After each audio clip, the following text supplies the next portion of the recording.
Developing a composition for a painting is one of the most important steps in the painting process. It's one of those elements that can make or break your painting. It's critical, and in order to develop an eye for composition design, you need to make sure you understand some of the important concepts that relate to landscape, such as what makes landscape painting unique, how to view the scene in terms of planes, how a composition leads your eye, design do's and don'ts, and methods used by some of the great masters. This video touches on all of these topics and then concludes with a helpful review. But let's go back to the beginning and lay the foundation. There are some broad concepts that need to be discussed before we can delve into the details of composition. The first concept deals with how landscape differs from other subject matter, such as still life or portraiture. There are things that the landscape painter has to consider or work with that artists working in other subjects don't really have to worry about. I'm specifically talking about atmosphere, weather, sunlight, and land features. These are all things that are unique to landscape. Let's take a brief look at each one. Atmosphere is basically the sky, the air. It's that almost invisible layer that sits between the ground and outer space. It's invisible at a close range, but the atmosphere greatly affects the visual world around you when seen at a distance or under certain atmospheric conditions. There are actually tiny little particles of matter that make up the atmosphere, and that causes, when seen in mass, distant objects and features to become increasingly hazy and increasingly cool in tone the farther they get from you. So the farther they are from you, the more particles of atmosphere sit between you and the object. And this is a factor that has to be taken into consideration as a landscape painter. Weather is another condition that other subjects don't really have to deal with. Weather conditions can really affect the mood of the day. Whether you have a sunny or a rainy or a foggy day, each one carries a different emotional feeling. Sunlight is another thing you have to think about, and it's obviously related to weather and atmosphere in that each one affects the light and how it's filtered. Atmosphere and weather both affect the strength or the intensity of the light and shadows. If it's foggy, your shadows are going to be less dramatic. And if it's very sunny, value contrast will be increased. Sunlight also has a color temperature. Morning light tends to be a cool light, and afternoon light warm. And finally, landforms or land features. That's something that really most other subjects don't worry about. And by this I mean your mountains, your trees, your rocks, even your water. The other overarching landscape topic that I wanted to touch on comes from a book by John F. Carlson that was put out in 1973 called Carlson's Guide to Landscape Painting. It's very popular even today. And in it, he theorizes that the landscape or nature can be broken down into a series of planes. This is very helpful, and I want to review it with you. However, I also want you to keep in mind that it's a theory, not a perfect science. There are many exceptions, and I'll show you a few. But what I like about it is the fact that it trains your brain to think of what you see in nature as physical planes. You'll see what I mean as we move along. Now, Carlson's theory deals with 4 planes. You have the light source, which is the sky, and you have the slanting features, which would be the mountains. You have your upright features, for example, trees, and then you have your flat plane, which would be the ground. Carlson's theory is based on the fact that, according to him, objects receive different amounts of light according to their plane. So a slanting mountain will not catch quite as much light as the ground, which is horizontal to the sky. And perpendicular objects receive even less light, so they end up as your darkest value. Now, why is all of this useful to you? I would say basically, it just helps you simplify your scene. It helps you take the landscape in front of you and break it down into workable groupings, or in this case, planes. It's a concept that's good to store in the back of your mind, and over time will subtly help you be more effective in deciphering what you see in nature. Now, as we mentioned before, there are a lot of exceptions to this. For example, as we see here, we have the leafless trees, the aspens, and they glow. They are almost the lightest value. And in this scene, the direction of the sunlight is causing the mountain on the right to be in deeper shade. So you have two mountains conveying two different values. And notice that snow is an exception as well, because it's so very white. And lastly, sometimes when the sun is setting, it will shine upon a mountainside, and that value will become one of the lighter values in the scene. So be aware of this whole theory, and it may be useful to you, but know that there are plenty of exceptions. Now, I've taken Carlson's theory and applied different verbiage to it just to make it a little more palatable to the landscape painter of today. Let's take a look. First, you have the distant background. These are the very distant mountains, and they tend to be darker than the sky, but one of the lighter values in the scene. Next, you have the background, which would be the closer mountains. These would be the slanted plains, and they are probably the next darkest value. We have the foreground, which is the plane that's horizontal to the sky and reflects more of the light. Therefore, it is a lighter value, maybe just a little darker than the very distant mountains. You also have the perpendicular objects, which are clearly some of the darkest values in the scene. And then the sky, which is obviously the lightest value that you have, although there are exceptions. Take a look at it in black and white. You can really see the value differences when you take away the color. Now that we've discussed some of the broader concepts, let's delve into the subject of composition design. And it all starts with determining how a composition leads the eye.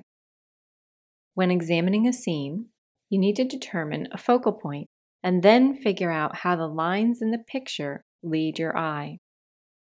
You may choose an object as your focal point, or you may just pick part of the scene, such as the end of a path or road. Or sometimes you're just going for an overall mood or feeling.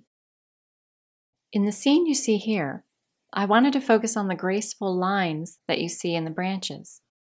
Now, one of the things that attracted me to this particular shot was the nice triangular shape that guided my eye to my chosen focal point. Now, I usually make these judgments when I see the images on my computer. When you see the photos, you should pay attention to how your eye moves through the scene, and that will tell you whether it's going to lead the viewer where you want to lead them, which is, again, to the focal point. Let's look at another example. Here you have a road that leads towards the sunlit area, and part of the mountains lead there too. You're basically following the natural lines of the scene to see where they lead the eye. So that's how you examine the scenes when you're looking for reference material or composition material. Now that we briefly discussed land features and the importance of how elements lead your eye, let's talk about some do's and don'ts, and then we'll discuss some common design tools. But first, I want you to keep in mind that these are just meant to be helpful guides. These aren't meant to box you into rules, Many, if not most times, your composition will be the result of gut reaction. But training your eye for common errors and workable formats will help you make future decisions and help you evaluate problematic compositions. So let's take a look at 2 common don'ts. The first don't is don't split your painting in half. Now, just so that you know these rules are not set in stone, look at this piece by Paul Cézanne. Cézanne splits his canvas in half with this tree. Is it pleasing? Well, it's not something I would have done, but I'm not going to argue with Cézanne. Just keep in mind that for every rule, there's probably a painting out there that successfully breaks it. Another common rule is, don't place your focal point at exactly the center of your painting. It happens that Renoir has broken that rule and successfully gets away with it. As you can see, if you place crosshairs dividing up the painting, and then you circle the center, you find that he put his figure right in the middle, and he makes it work. Now, here are 2 helpful do's that you might want to keep in mind. The first one is, try to use an odd number of elements, especially if your elements are going to be very obvious. The second one is, remember to vary the sizes and the space between the elements. Think unity with diversity.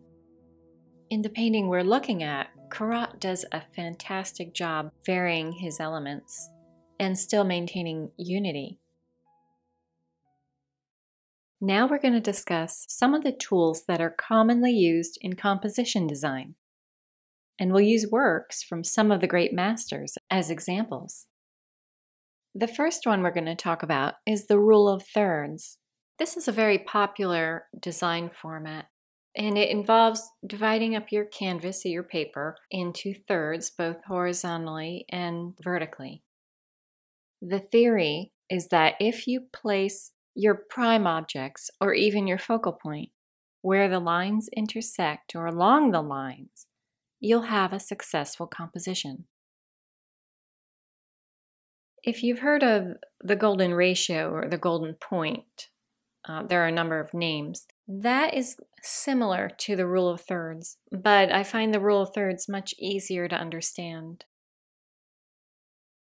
Another tool at your disposal is where you place the horizon line.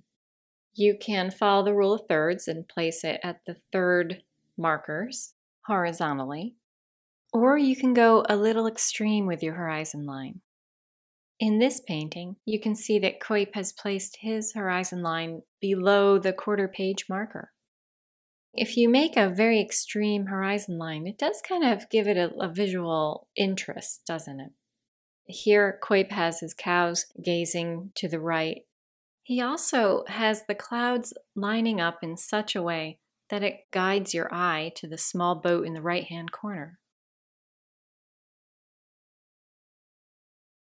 Andrew Wyeth's painting, Christina's World, is a really good example of a high horizon line. It's actually a very high horizon line. He places it above the quarter marker, just like we saw in the previous painting.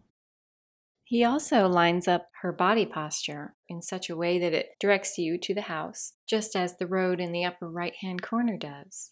It's almost a strong diagonal, which we discuss later. Another design tool that you can use is the L shape, which William Trost Richards' painting here is a great example of. Lining up your elements in an L shape can create a very pleasing composition. But notice that he has a tiny ship placed along the horizon. This is what seems to be his focal point. The L acts almost like a frame that accentuates the tiny boat. The S shape, also called the Z shape, is a very popular tool, and I actually use it a lot.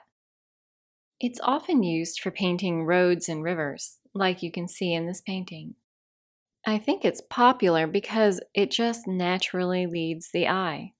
It's very effective.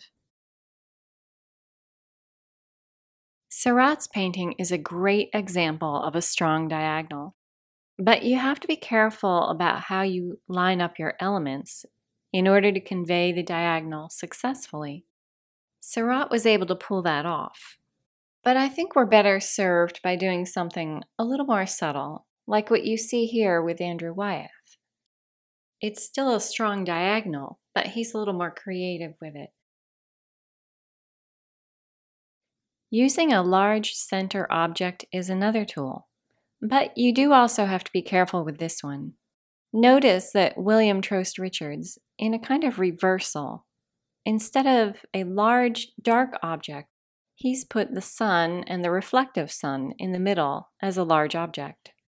This seems to contradict the rule we discussed earlier about not placing your focal point directly in the center. But there are many situations where you can do it. In fact, if you're featuring a figure or a key object, or in some of my paintings, a tree, as long as you line up the supporting objects properly and you give the viewer elements of interest, it can really work. Symmetrical balance is almost self-explanatory. There's a balance in the composition, whether it's your focal points or individual elements of your painting. I think symmetry can be used to convey a calm and a peacefulness, kind of a controlled element in your painting. Triangulation is one of my favorite tools. I think it's one of the most effective tools too. And a lot of paintings use it, whether it's used for the whole composition like we see here, or just in elements. I usually use it when I put figures in the scene. There's almost always a little triangulation because it's very pleasing to the eye, just like the S curve is kind of naturally pleasing. Your eye likes to know where to go. And so if you have 3 points where your eye can kind of, I hate to say circle, but it bounces from point to point. It's a very effective tool in painting. So let's take a look at when to use these tools. Well, as I mentioned in the beginning of the video, it's helpful to have knowledge about all of these tools and rules in order to develop an eye. You also will be able to use these tools when you have trouble with your composition. So, for example, when I come home and download the images onto my computer, sometimes I'll get the perfect shot. And as soon as I see that photograph, I know it's going to work. It leads my eye directly to the focal point and everything just kind of falls into place. But there are plenty of times when the photographs don't work. And that's when we pull in our design tools. Up to this point, we've discussed features that are unique to landscape painting, how to see the scene in terms of planes, how the lines of a landscape can lead the eye, typical do's and don'ts, and common design tools. These topics all help prepare your eye for the next step in the process, which is the photo shoot. This is where you gather your reference material, after which there's the issue of reconstructing troubled compositions. The goal for the process is to end up with a painting composition that has the greatest chance of success. Let's end the video with a quick review, plus some additional examples of design tools. See if you can spot each tool before it's revealed.